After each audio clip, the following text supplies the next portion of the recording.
Fala, meu povo! Gente, nós sabemos que hoje estamos vivendo literalmente os fins dos tempos, né? O papo de hoje é como se preparar para o retorno de Jesus.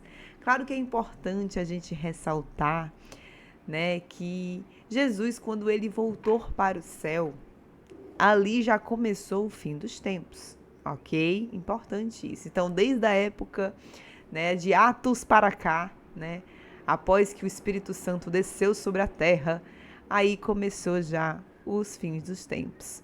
Contudo, a gente tem que entender que muitas coisas aconteceram e cada vez mais as coisas vão piorar e estão piorando, né? A gente consegue ver nas notícias e que a gente tem que se preparar espiritualmente para a volta do Senhor Jesus. Por isso que a palavra que eu quero trazer aqui é a parábola das 10 virgens. Se você não conhece, creio que você deve procurar e ler, que é muito importante.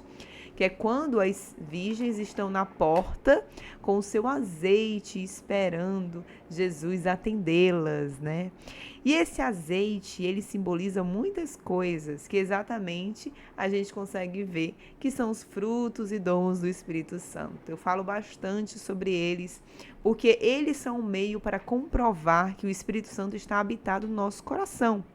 Então, como é que a gente prepara espiritualmente para a volta do Senhor Jesus? A primeira coisa é conhecendo, claro, os evangelhos, conhecendo quem é Jesus e o que agrada a ele. Amém? E no meio disso a gente vai aprender sobre os 10 mandamentos, a gente vai aprender sobre amor, amar ao próximo como a ti mesmo, amar a Deus sobre todas as coisas. E na prática, como é que a gente ama a Deus? Na prática, como é que a gente ama uns aos outros? Por meio do Espírito Santo, com os seus dons e frutos. E aí a gente volta novamente para Gálatas capítulo 5. Eu nem vou falar aqui em questão de religiosidade, questão de igreja, não, porque Jesus ele não limita quando a gente deve ou não viver o Espírito Santo. Ah, não, eu tenho que viver só na igreja, eu tenho que viver só quando eu estou com a minha família. Não, eu tenho que viver o Espírito Santo, os seus frutos em todo e qualquer lugar. E a gente se prepara e molda o caráter forjado de Jesus, vivendo o Espírito Santo, como? Vivendo sobre as nossas provações. Exatamente, as provações ela vai nos guiar o que a gente tem que melhorar ou não. Então são nas provações que a gente vê onde o bicho pega, a gente vê onde está o nosso coração, a gente vê onde temos que melhorar espiritualmente. É na alegria, é na mansidão, é na paz, é na amabilidade, é na paciência. Então, onde é que eu vou ver? É o domínio próprio. Então, a gente consegue ver nas provações onde o nosso coração está abalado. E aí, a gente buscar oração e jejum. Então, eu estou falando muitas coisas aqui para vocês, mas eu vou numerar. Olha, a primeira coisa que a gente tem que avaliar é o nosso coração, certo? E no nosso coração, o que está reinando ele no meio das provações, no meio do cotidiano da vida. Então, por meio do cotidiano da vida ali, das provações, a gente vai ver onde reina o nosso coração. E cada vez mais que a gente perceber que o nosso coração está sendo manipulado pelo pecado, ou seja, está sendo guiado pela carne e não pelo Espírito Santo, a gente tem que buscar orar e jejuar. O caminho é esse, o processo é esse. Agora tem um ponto muito importante que não devemos esquecer, que é o arrependimento.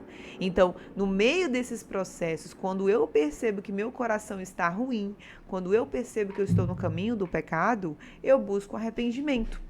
E aí a gente se prepara espiritualmente, porque a gente entende que o nosso pecado, ele está sendo reinado ali. Poxa, se eu estou buscando pecar, eu tenho que buscar me arrepender. Amém? Então, gente, aqui brevemente é para explicar para vocês que o fim dos tempos já está acontecendo há muito tempo. Mas a gente tem que se preparar todos os dias. Não estaremos 100% esperando Jesus, não seremos 100% puros, mas por meio dele na cruz conseguimos ser, porque conseguimos ter acesso ao Espírito Santo dentro de nós e assim a gente poder viver o amor de Deus aqui na terra. Aquele fazer o céu descer? Pois é, a gente consegue fazer o céu descer por meio de oração, jejum, em busca da palavra de Deus, né? A leitura bíblica é muito importante e no meio disso tudo a prática, porque como o Tiago fala, não temos como não praticar Não temos como viver a palavra de Deus se não praticá-la, porque se a gente não praticá-la, é mesmo que estarmos mortos. Exatamente, a fé é morta quando a gente não pratica a palavra de Deus. Não é a prática que vai nos levar aos céus, e sim o Senhor Jesus. Mas como Jesus já foi por nós, a gente tem o poder de viver a palavra de Deus aqui na terra. Amém? Que a graça e a comunhão do Espírito Santo seja junto com você hoje e sempre. Esse é o nosso vídeo de hoje, como se preparar para os fins dos tempos. Comenta aqui o que você achou e o que mais eu posso te ajudar no meio desse caos que está o mundo de hoje.